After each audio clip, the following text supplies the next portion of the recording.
Studio 255 in the Laramie Plains Civic Center hosts the Talk Shop, and we thank 93.5 FM for carrying us in Laramie as well. Making this show possible, Pole Mountain Pharmacy, dedicated to the health and wellness of Southeast Wyoming from their location at 4th and Harney. Also want to give a shout out to Perkins Restaurant and Bakery. They are supporting the 9th annual Trunk or Treat Laramie. That's 9 years, folks. The first year, 348 registered participants. Last year, 1,628. Outstanding to have so many young individuals and their families make Trunk or Treat Laramie part of their October fun. It's Halloween this Friday. Don't miss it. The Trail of Treats begins and ends at Perkins Restaurant and Bakery. You can find out details on how you can participate online at Trunk or Treat Laramie in social media land and the Talk Shop, as well as give us a shout. Trunk or treat at mail.com. That's mail.com email. That's right. Participants, trunkers, treaters, both. Get a hold of us. The fun begins 3 p.m. to 6 p.m. in the University Plaza this Friday. And good morning, Sam Burkett. Are you an excited man? Border war and all. Oh man, it was so good to see them. Victory Monday. This is Victory Monday. Yeah, it was so exciting to see them put on the performance that they did in front of a sellout crowd, and I just wanted to give a shout out to the fans. They brought on the energy. I saw the greatest density of attendance in the student section that I've seen probably in at least 2 years. Oh yeah, I mean they came to prepared and they came to support the Pokes and the student section. We always had the best student section in the Mountain West. Complete day with the beer song and Cowboy Joe and the Cup Snake. You know, it was all there. All the elements, even a first half. Wyoming Cowboys football scoring more points in the first half than the second half this Saturday. What did you think about that? Well, we had to make a statement. I was very concerned about this performance. I wasn't sure about how we would do because, we made a change in our offensive coordinator, but I wasn't worried about how they would respond. They were changing their coach, too. I wasn't I know Jay Salvell said earlier that he wasn't concerned about how they would respond. It was about how his team would respond. And they came out very motivated after a not-so-good loss to Air Force. Good things happening. And the change comes Sunday after a disappointing Saturday performance in Colorado Springs. University of Wyoming 24-21 lose to Air Force. And Sunday, come Monday, I guess the decision made Sunday, and then in the media conference, Jay Savell announced to all media that he was making a coaching change. And the offensive coordinator, Javon Bonite, going forward. And Johnson would be analyst, continue on the team. So chemistry, what it was, border war comes to Laramie, and a change seems to have made a difference. We'll find out this week in Cowboy football as Wyoming goes to San Diego State, plays this next Saturday in San Diego, California. What do you think? What's your favorite play of the game Saturday against CSU, Sam? Oh man, there were so many good ones, but I think the play. All right, pick two. Okay, I think I really like the Landon Sims runs that we ran in the first quarter. That was a big trying to get other players involved in the game.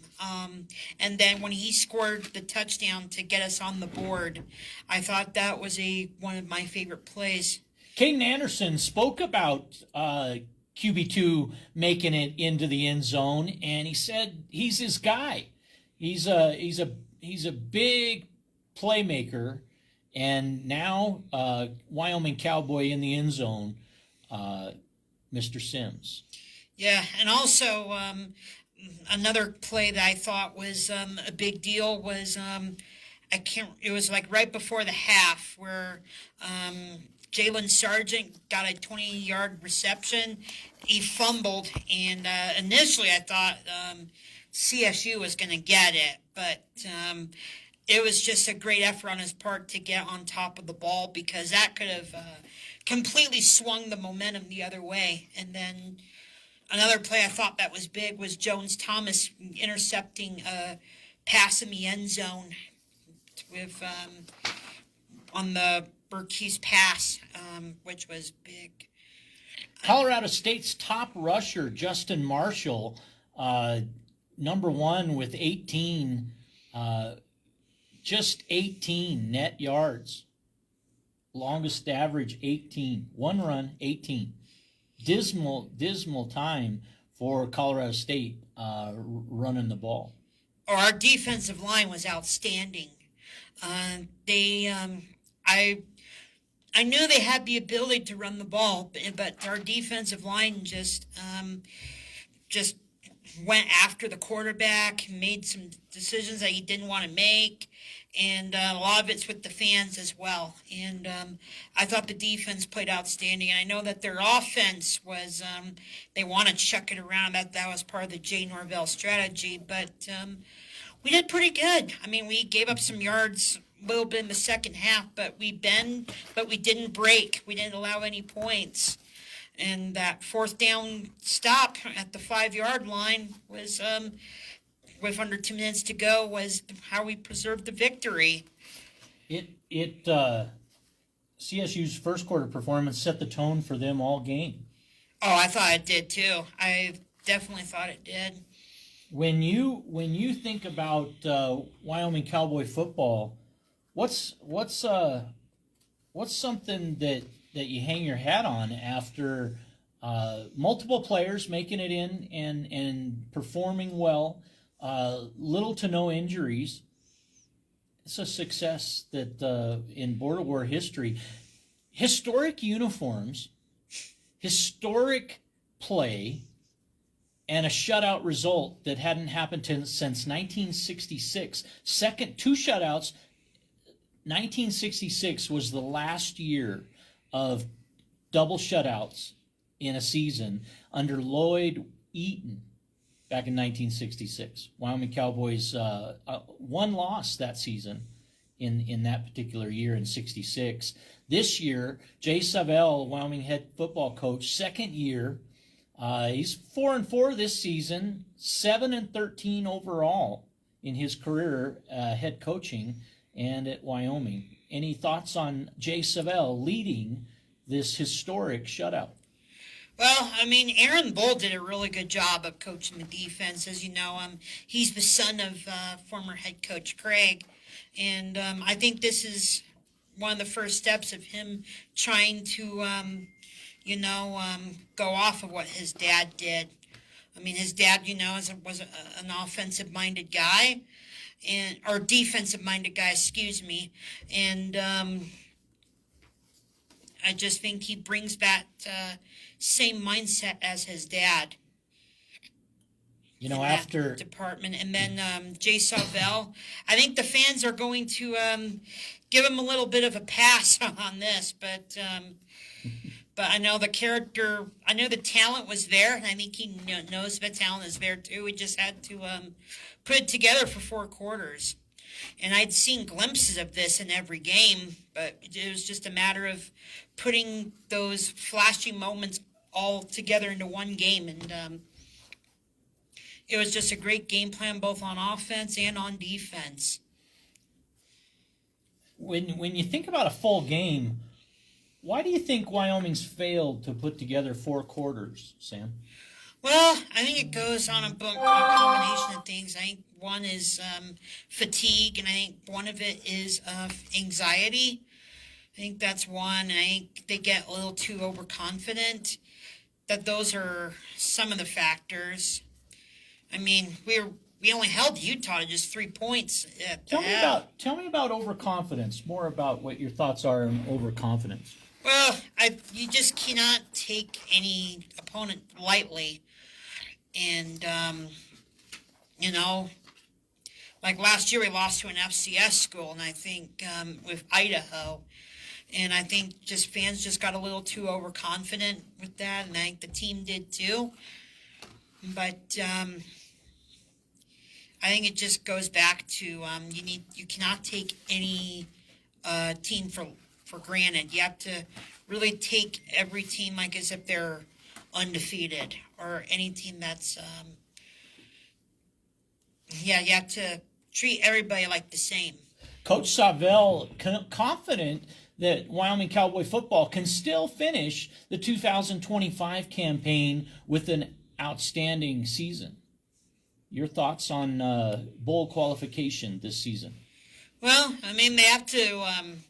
They do not have an easy game this week against San Diego State, but the good news is that I do think that defensively, I think we can match up pretty well with San Diego State. I think they're very similar on defense to us, but the problem is I'm concerned about how our offense will do against their defense. It's not the Rocky Long style for San Diego State, but I mean, San Diego State, it's still their defense. Wyoming quarterback Caden Anderson on post-game comments talked about getting in a rhythm and getting momentum.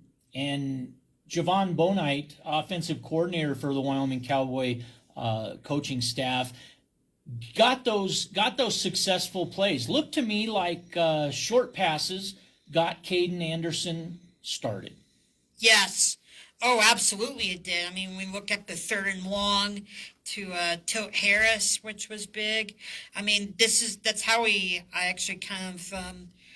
that's how you kind of get a quarterback's rhythm going, is with you complete these short passes to wide receivers, then they just make something go. I mean, Chris Durr is one of those guys, and then Samuel Tote Harris is one of those guys, and then I don't think he played too much in the game on Saturday, but Dion DeBlanc can be one of those guys too, and they're all either freshmen or sophomores, and it's just good to see that young talent emerge.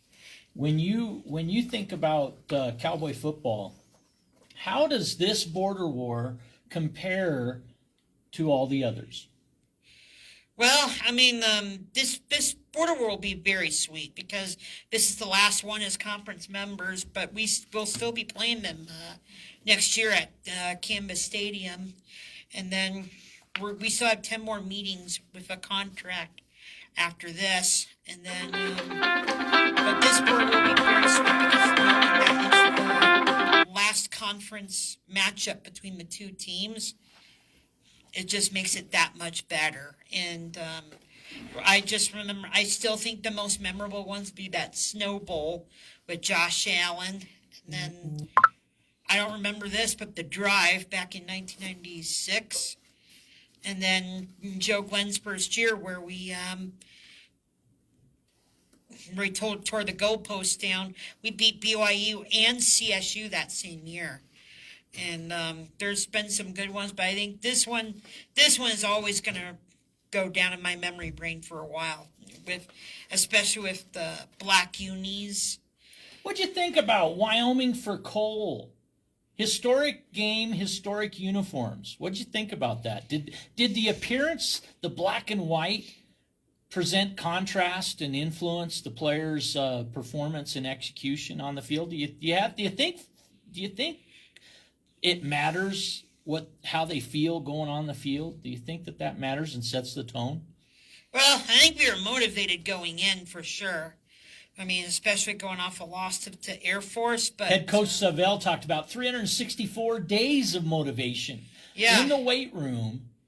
The absence of the bronze boot on its pedestal, a void like a gut kick every day of the year following last year in Fort Collins.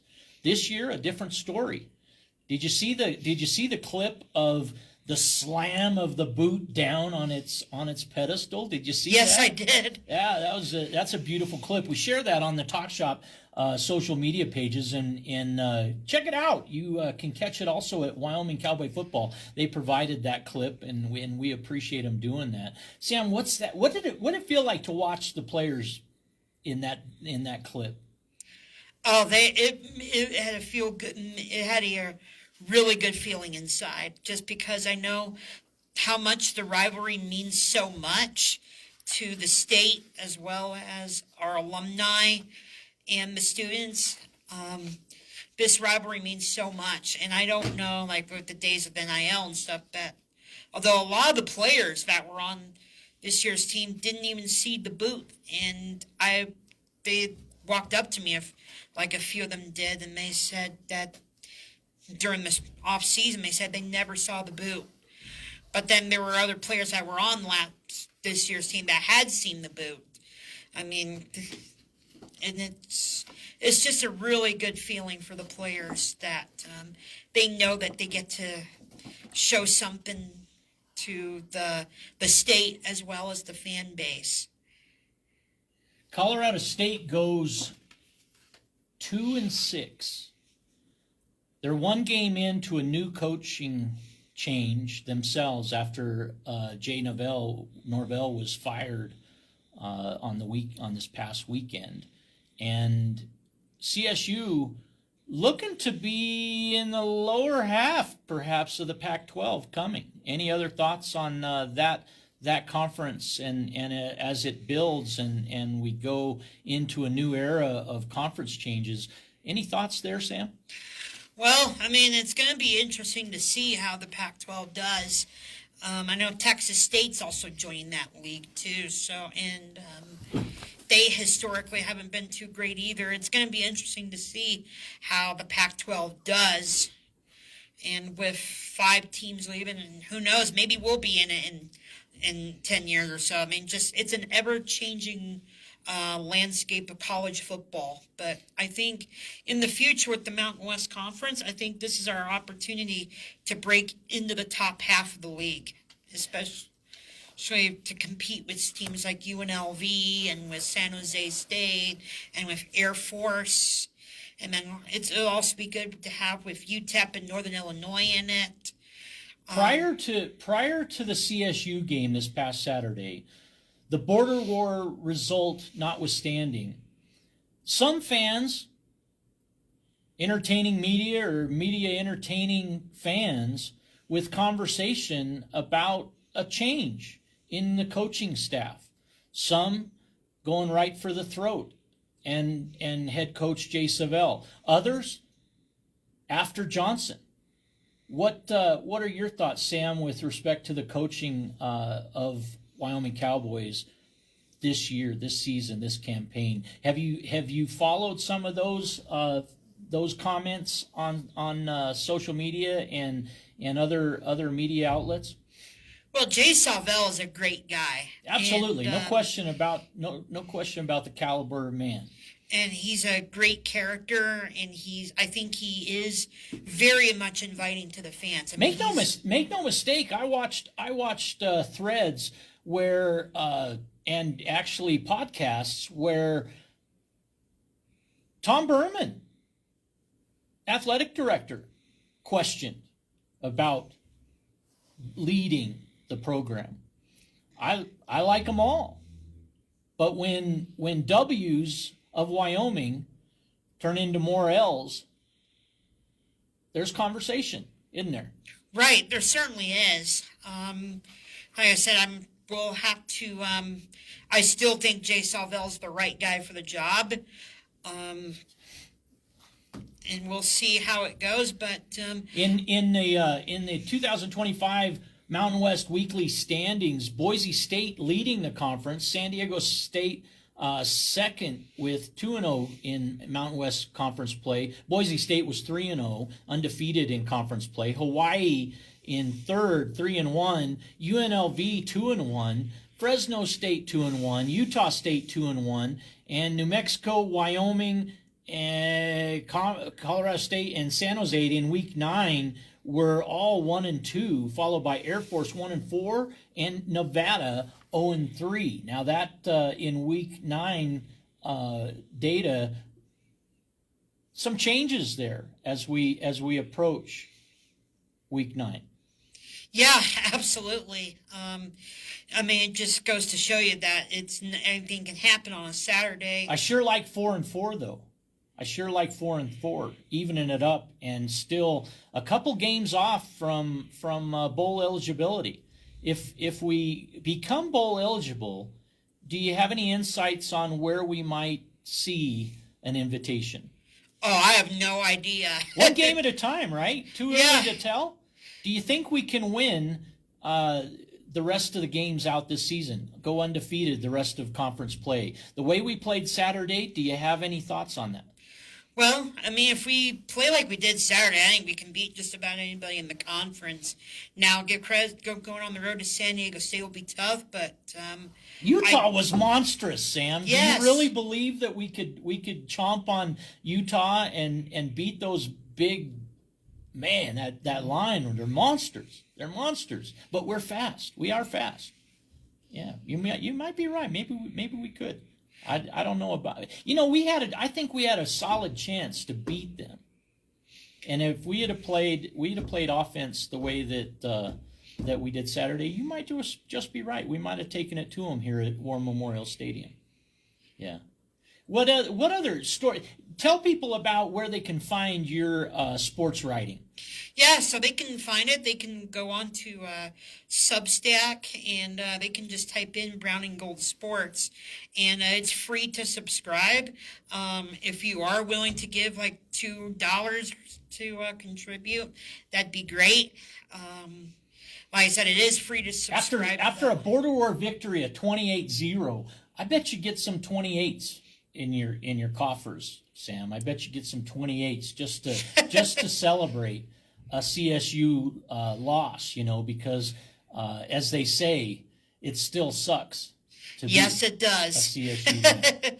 I would love to have those 28s in my thing. That's going to go a long ways. There's no question that fans get passionate, but the players in that team chant, along with all the fans that rushed Jonas Field following the victory on Saturday, that's part of the energy. Oh yeah, that's part of the absolute energy, and to see Caden Anderson waving goodbye, waving CSU home with a loss, like they waved him to a loss back home in Fort Collins just a year ago.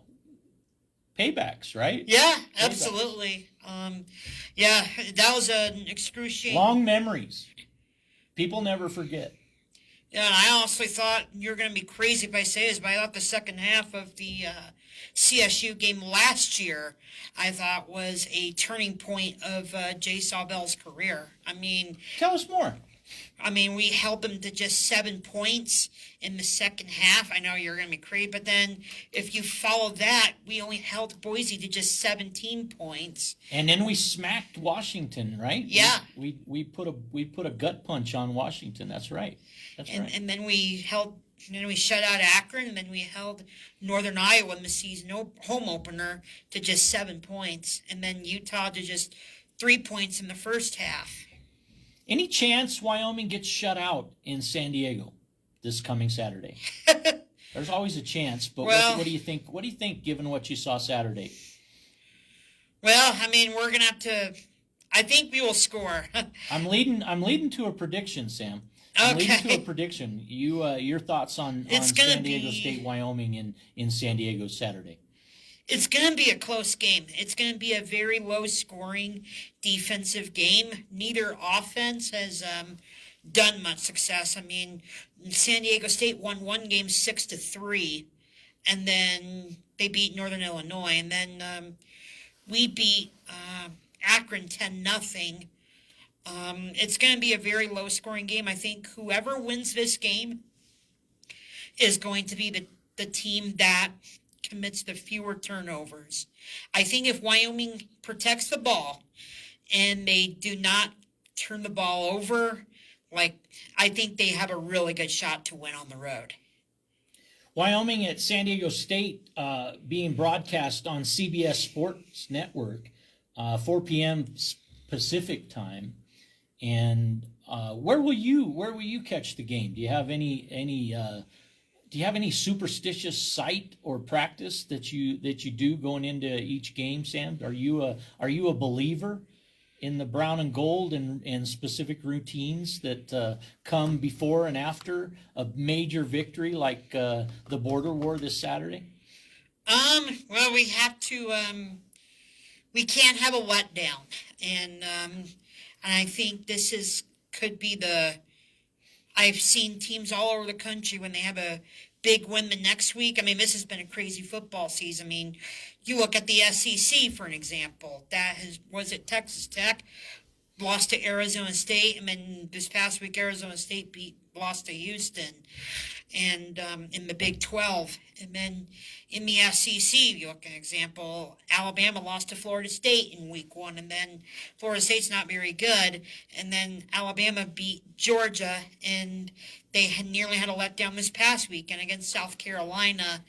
I mean, you're going to see crazy things all over. And then, Illinois lost to Indiana by 50 points, and then the next week they beat USC. I mean, it just goes to show that anything can happen on any given Saturday. What we have to do is that we need to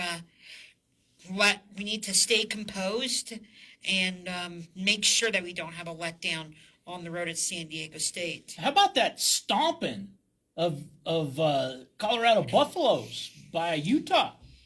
Oh, geez. I mean, Buffs struggle to get 7. Yeah. I mean, Utah boards more than 40. Yeah. I mean, that surprised me a little bit, but I know we could have beat Buffalo. No question to me. We could have beat them at home. They were beatable. Yeah, I thought they were too, but then it just goes back to this was another game where he made mistakes. One more final comment on CU after this. This segment brought to you with Sam Burkett and the Brown and Gold Report, brought to you in part by the Benton Rusty, 308 South 2nd Street in historic downtown Laramie. We'll be back in a moment with final comments here today on The Talk Shop.